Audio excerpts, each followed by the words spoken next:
bilang damai sejahtera, saya bilang, yang saya dapatkan di agama saya ini sekarang, waktu saya mengikuti Yesus, tidak pernah saya didapatkan waktu saya di Islam.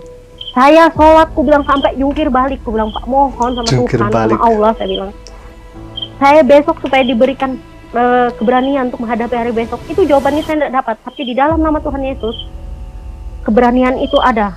Apa itu namanya waktu saya bilang itu, ketakutan saya hilang.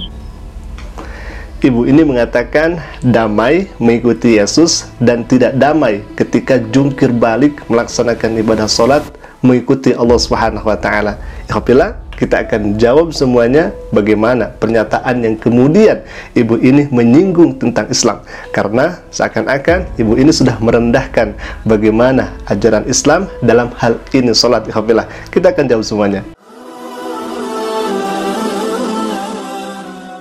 Assalamualaikum warahmatullahi wabarakatuh. Sahabat Asik Ngaji, semoga semuanya dalam sehat walafiat dan senantiasa ada dalam lindungan naungan Allah Subhanahu wa Ta'ala. Amin ya Allah ya Rabbal Alamin. Bagi khafila yang baru gabung, silakan klik saja tombol subscribe-nya dan jangan lupa aktifkan juga lonceng notifikasinya agar setiap kami upload video baru, insya Allah akan menjadi pemberitahuan untuk kita semua. Baik ya ikhwah, kami akan tampilkan kembali seorang murtadin katanya. Dulunya dia belajar Islam dengan rajin, dengan baik, akan tetapi seiring berjalannya waktu dia kemudian murtad. Walau alam, apakah memang ini betul atau tidaknya, namun hemat kami rasa-rasanya kalau misalkan ibu ini dulu seorang muslim yang baik dan seorang muslim yang betul belajar dengan baik, maka rasa-rasanya tidak akan seperti ini alhamdulillah, karena kita akan menemukan kejanggalan-kejanggalan dalam kesaksiannya itu alhamdulillah. Baik, kita akan saksikan terlebih dahulu bagaimana videonya, silakan. Bilang damai sejahtera, saya bilang, yang saya dapatkan di agama saya ini sekarang, damai waktu sejahtera. saya mengikuti Yesus, tidak pernah saya didapatkan waktu saya di Islam. Saya sholat, ku bilang, sampai jungkir balik, ku bilang, Pak, mohon sama Tuhan, sama Allah, saya bilang, saya besok supaya diberikan keberanian untuk menghadapi hari besok. Itu jawabannya saya tidak dapat, tapi di dalam nama Tuhan Yesus keberanian itu ada. Itu namanya waktu saya bilang itu, ketakutan saya hilang, saya bilang. Baik, di sini kita akan jawab, tetapi jawaban kami dalam perspektif Islam, dalam pandangan Islam, bukan pandangan di luar Islam. Sekali lagi, kami jawab dalam perspektif Islam. Ketika ada seseorang yang kemudian dia melaksanakan sholat, lalu kemudian dengan sholatnya itu dia terganggu, dengan sholatnya itu dia tidak tenang, berarti ada masalah di dalam dirinya itu. Mengapa ikhwafillah? Karena sholat itu jelas dalam Al-Quran, ala bizikrillahi tatma'innul qulub. Hanya zikir kepada Allah, hati akan menjadi tenang. Sholat merupakan zikir kepada Allah, bahkan zikrul akbar, zikir yang besar. Karena di dalamnya ada zikir-zikir yang kemudian dilantunkan, zikir-zikir yang kemudian dibaca. Maka harusnya tenang di dalam sholat. Tetapi kenapa tidak tenang? Nah, kalau misalkan dalam perspektif Islam, boleh jadi yang pertama, kami tatkala di lapangan, sedikit kami ceritakan bagaimana kami di lapangan meruqyah pasien itu. Alhamdulillah, Masya Allah, luar biasa. Ketika ada orang-orang yang kemudian termasuki jin atau diganggu oleh jin, rata-rata mereka itu tidak mau melaksanakan sholat, tidak mau melaksanakan ibadah. Bahkan maunya apa? Dia tiduran, kemudian dia banyak menyendiri.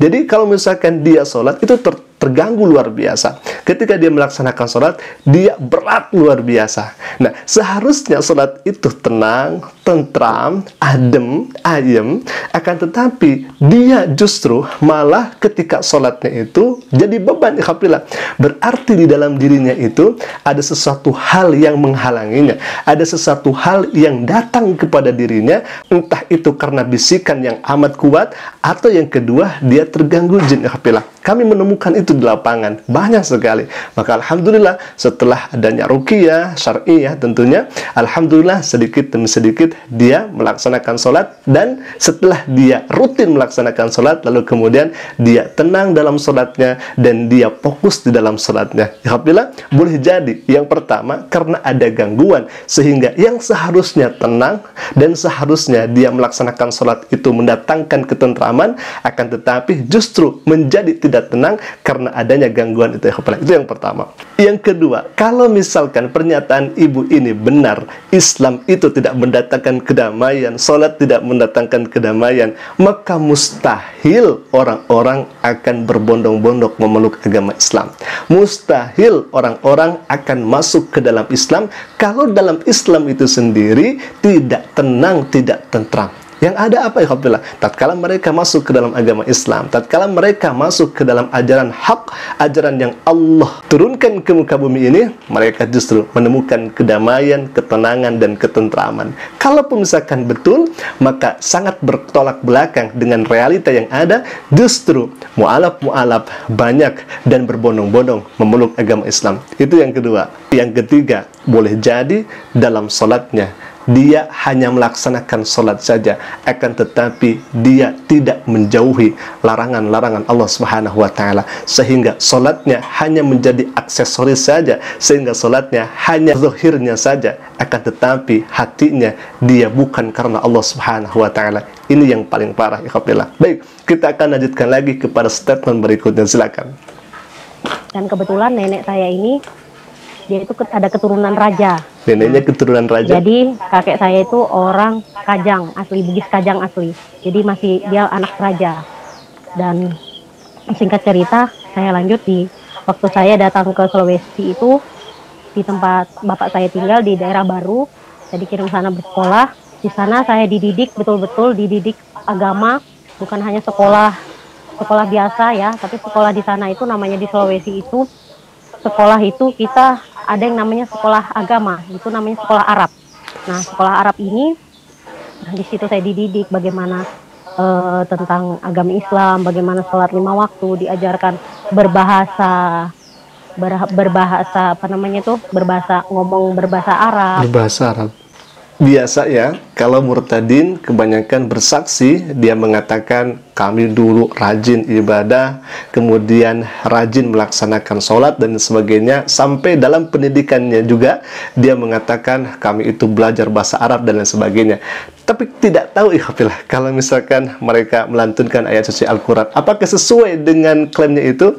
Apakah sesuai dengan kenyataannya? Dulu dia bisa bahasa Arab, dulu dia bisa ngaji dan sebagainya. Tetapi kebanyakan dan rata-rata ikhwatilah, tatkala mereka menunjukkan skillnya baik dalam ngaji atau misalkan dalam berbicara bahasa Arab, itu ternyata jauh panggang daripada api. Tidak sesuai ternyata ikhwatilah. Ya, banyak kita bisa saksikan bersama, bahkan dalam video-video kami sebelumnya itu banyak yang mengatakan guru ngaji, yang mengatakan imam masjid, akan tetapi dalam membaca ayat suci Al-Quran justru mereka sangat-sangat keliru luar biasa. Itu biasa ikhwatilah. Jadi mereka itu mengaku seperti ini agar apa? Mungkin saya rasa agar non-muslim di sana mengatakan, oh ternyata ini pintar di dalam Islam, agama Islamnya luar biasa, semakin belajar Islamnya bagus, semakin belajar Islamnya tinggi, maka akan cepat murtadnya. Mungkin akan seperti itu ikhwatilah. Mereka bersaksi didasari dengan ketidakbenaran. Baik ikhwatilah, kita akan lanjutkan ke poin berikutnya dan ini semakin menarik, silakan.